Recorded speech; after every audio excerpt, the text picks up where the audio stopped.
Bonjour, bonsoir à tous et bienvenue dans Conseil. Comme promis précédemment, on va revenir sur les films d'animation japonais qui ne sont pas des Miyazaki. Et pour commencer, quoi de mieux que l'un de mes tout premiers, Le Royaume des Chats.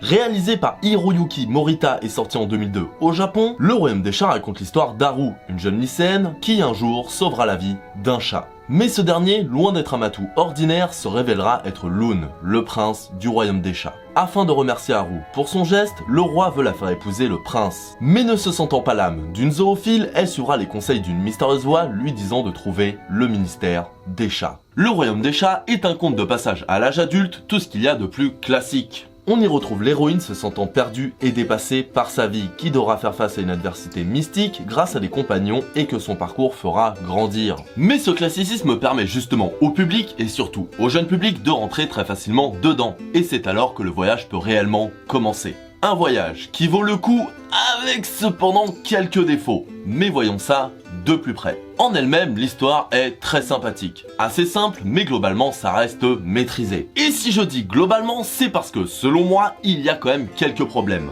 Le film se divise en deux parties, une dans notre monde et une au Royaume des Chats. Et bien que les deux soient intéressantes, la partie chez les humains prend trop de temps. On met littéralement la moitié du film à arriver au Royaume des Chats. Putain d'enculé, de bordel, de merde. Et oui, ces gros mots n'étaient pas nécessaires, mais comme ça, peut-être que ma vidéo ne sera pas accessible aux enfants, et donc ne sera pas dans les limbes de YouTube, je fais ce que je peux. Et comme d'habitude, on dit tous, merci YouTube.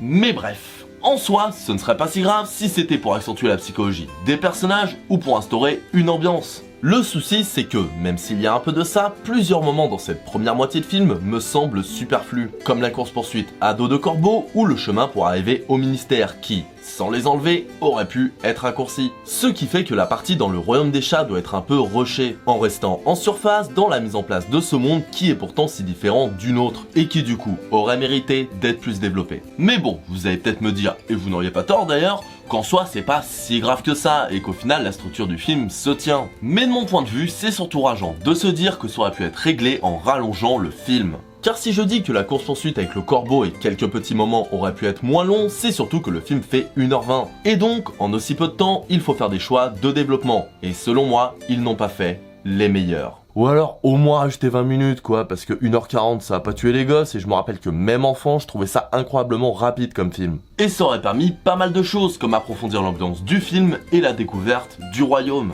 Parce que oui, chez les chats, mis à part quelques maisons de paysans, le palais ou la tour, eh bien on n'a pas grand chose à se mettre sous la dent niveau univers. Et c'est dommage car pour le coup, il y a vraiment un manque. Mais fort heureusement, c'est un manque qui ne concerne que très peu les personnages. Le fait de ne pas connaître grand chose du baron ou de Muta n'est pas grave en soi, on n'a pas besoin de savoir, et le peu qu'on a suffit à attiser notre imaginaire. Et pour ce qui est des autres personnages, on comprend leur personnalité, leurs fonctions, leurs buts, etc.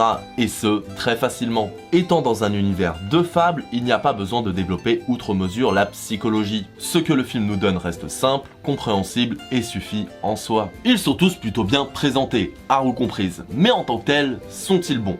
Eh bien, pour ce que le film nous propose, oui, clairement. Le baron est charismatique au possible, Muta lui est très attachant dans son rôle de matou grognon au grand cœur. Et sa relation frère-ennemi avec Toto le corbeau est loin d'être originale, mais marche bien. Pour ce qui est du roi, il est parfait. À la limite du pervers, despote et débile, tu sens qu'il n'a pas un mauvais fond, mais qu'il est surtout à côté de ses pompes. La plupart des autres personnages ont très peu d'apparitions et d'interventions, mais amènent leur petit quelque chose à chaque fois. Et en ce qui concerne notre héroïne, eh ben...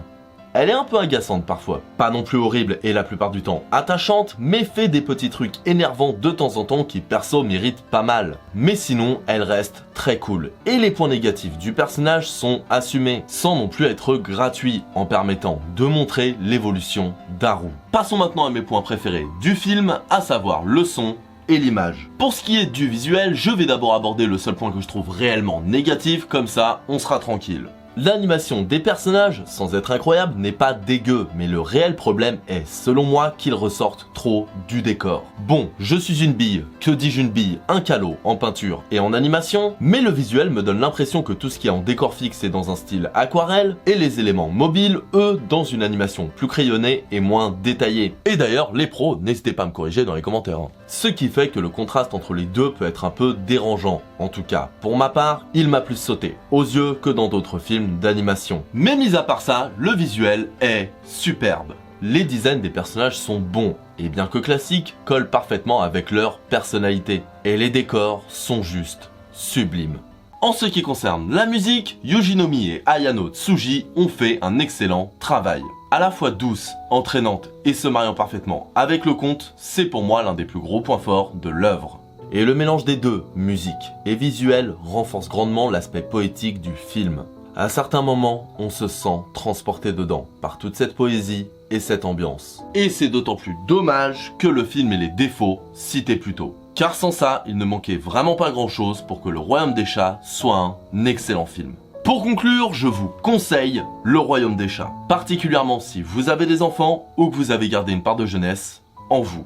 Comme je l'ai dit, il y a quelques défauts, mais ils ne sont pas si pénalisants que ça pour le film.